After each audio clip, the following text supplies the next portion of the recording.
cette vieille idée qu'est l'Europe de la défense, une défense européenne autonome, débarrassée de ses dépendances aux États-Unis, elle a toujours achoppé sur un point, qui était que les pays d'Europe centrale et orientale, la Pologne, l'Allemagne, nous disaient l'Europe de la défense, c'est bien gentil, mais à la fin, mon parapluie nucléaire, il est américain dans l'OTAN. Donc je refuse l'Europe de la défense. Donc il n'y a qu'une façon de construire une défense européenne autonome, c'est de faire en sorte que le partage nucléaire soit européen et non plus américain dans le cadre de l'OTAN. Si vous voulez plus de l'OTAN et de la dépendance aux États-Unis, il faut ce partage nucléaire français et anglais avec toute l'Europe. Et ça, ce serait quelque chose de symboliquement aussi important que le fut la mise en commun du charbon et de l'acier dans les années 50, au début de la construction européenne. Donc on crée une sorte de nouvelle étape, une nouvelle OTAN.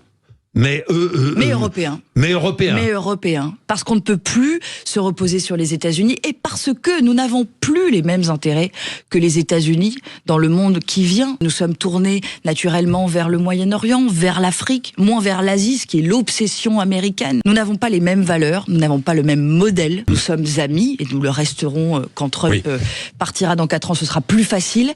Mais il est temps aujourd'hui pour l'Europe d'affirmer sa voix singulière à travers le monde et je crois qu'elle est attendue notamment par tous les pays qui sont brutalisés par Trump, je pense par exemple au Canada ou au Mexique.